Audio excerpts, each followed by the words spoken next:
everybody, thanks so much for joining me today. My name is Kara and I love to create through crafting, decorating, and cooking, and I also love saving money while doing my favorite things. So today I am creating a command center, the one that's right behind me here in my office. And if you're not sure what a command center is, it's that place in your house that's kind of designated to help you with all things adulting. You can keep your calendar there, your meal plans, anything like that.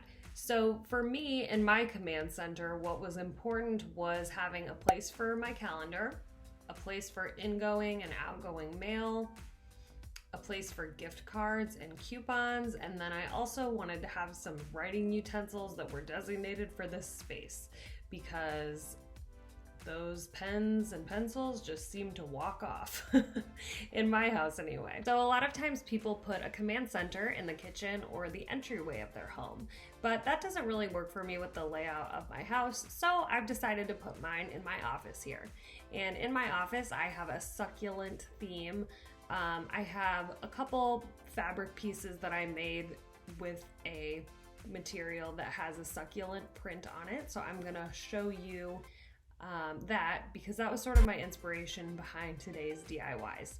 So come along with me and see how I made these things, and I am saving my favorite one for last. I can't wait for you to see it.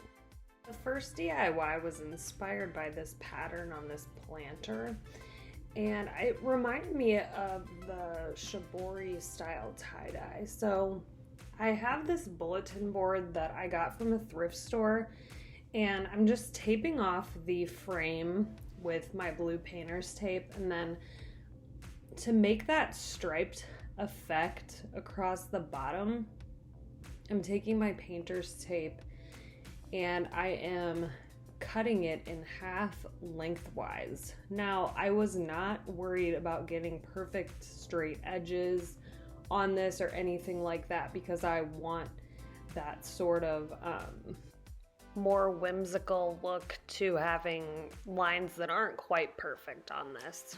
Then for the top portion of this, I wanted to create more of that sort of diamond pattern that looked like a tie-dye. So I'm taking my blue painter's tape again, I'm cutting a square, and then I am cutting each square in half diagonally and creating this pattern. So you can see that I start with the diagonal line facing one way, and then I do it the opposite way, and I just keep going like that. And then for the next row, I kind of flip that pattern so that it creates this sort of like grid of diamonds.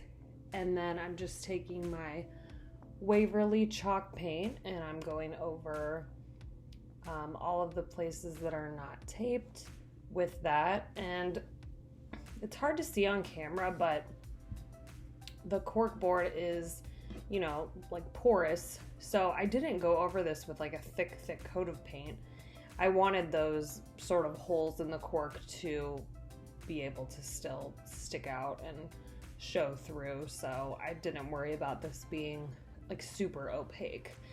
And then I'm just checking here to see if it's ready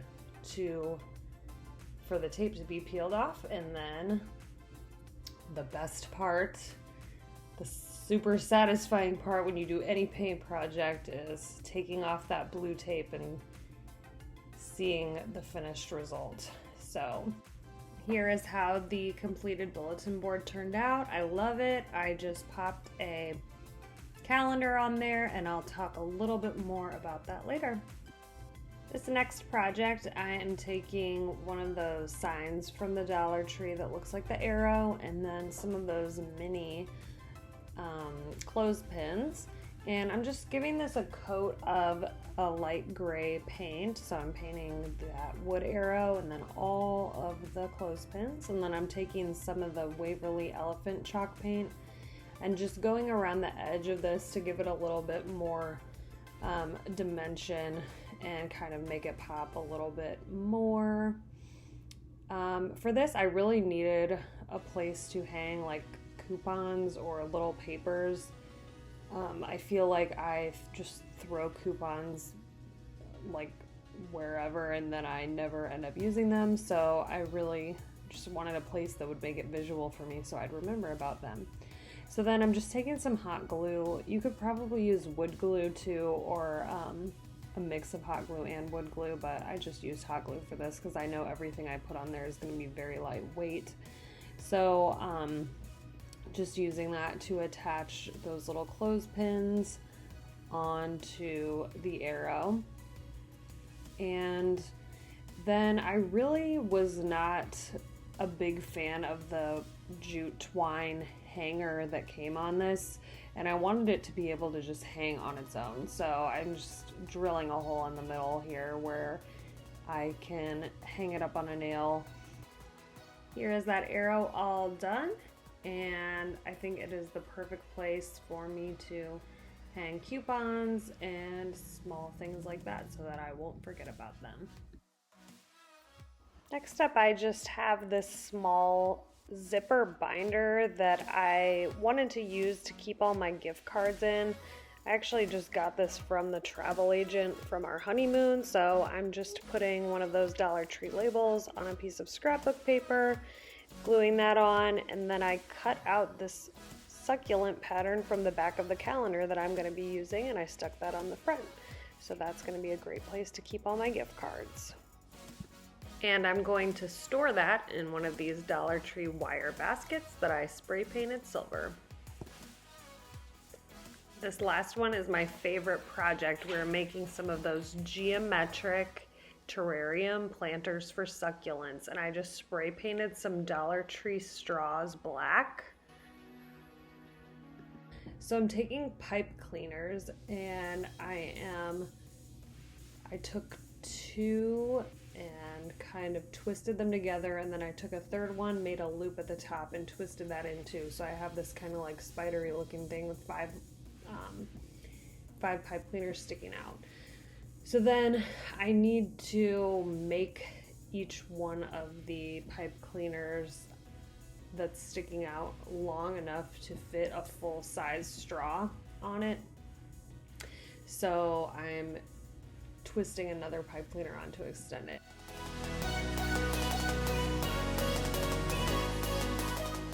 I'm just taking the full length straws and stringing those on these pipe cleaners to cover up all 5 of these little legs that we have on this spider looking thing. Okay, and then I have some pieces that I have measured to 2.5 inches each that I'm going to now use to connect and make a triangle on the bottom of the full-size straws. So then I just take the pipe cleaner, twist it around, and then I keep going all the way around here to we'll make kind of a cone shape now with this. I think these would be really fun to use to put just some fake flowers in, or you can use it for a more functional purpose like I'm gonna do, and I'll show you that in just a minute. So here I am just finishing off that. Now I have a small pentagon on the bottom. Now I'm going to take pieces that I measured to 2 inches each. And it is really kind of important that you measure and have them the same length, because if you don't, you're not going to get that correct shape that you're looking for. So I'm just stringing on one of the 2-inch pieces to each pipe cleaner that I have. And now is where I'm going to put in my vase. This is a really cute frosted small Dollar Tree. I think it's actually a candle holder. I found it in the candle section. So I popped that in there, and then I have pieces that I've measured to 1.5 inches that I'm now stringing on to the bottom of my pipe cleaner and making a 90-degree angle, or close, it's not a 90-degree angle. Anyway, and then I am just using my pipe cleaner again to twist those on and attach everything. So now I have these little tails at the end, and I want to make sure that this doesn't come undone. So I think I do just go ahead and give each one an extra couple twists, and then I clip it off with some wire cutters.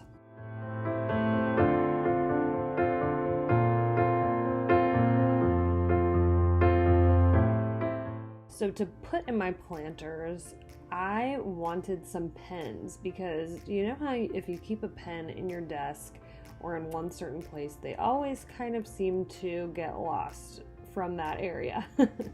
So I've seen this done. This is not an original idea by any means. I've seen this done at doctor's offices and things like that, where they just take some floral tape and pop a flower on top of a pen just to make it a little less easy to walk away with that pen. So that's all I'm doing here.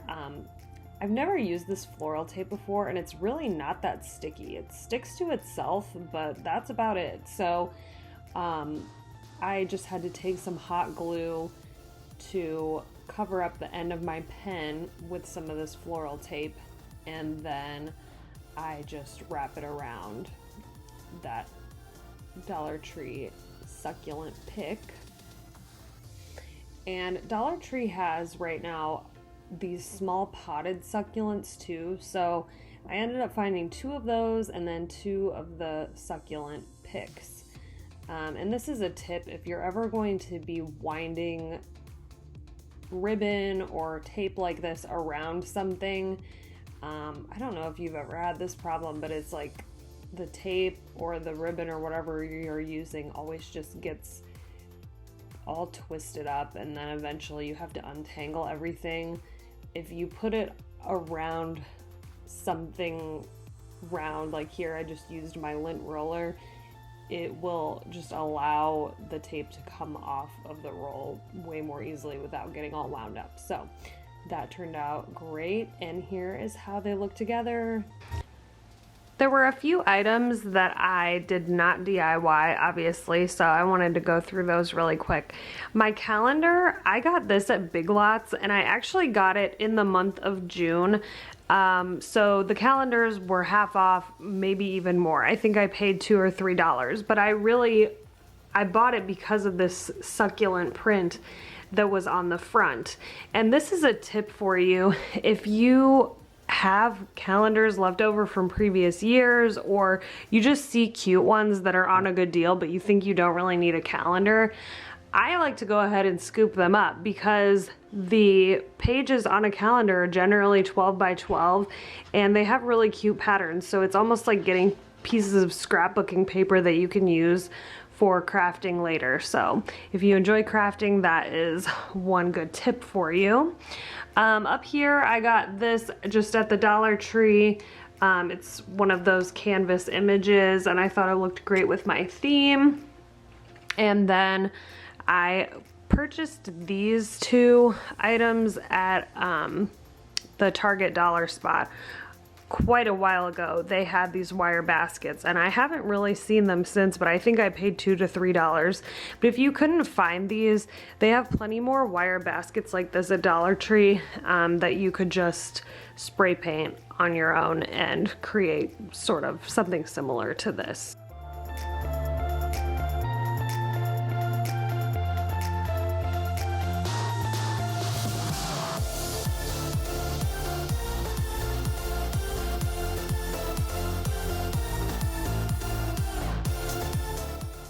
Thank you so much for joining me as I put together my command center. And please feel free to comment down below and let me know if you already use a command center, and if not, what things you think you might want to incorporate in yours. If you liked this video, please feel free to subscribe, and I'll see you next time. Bye.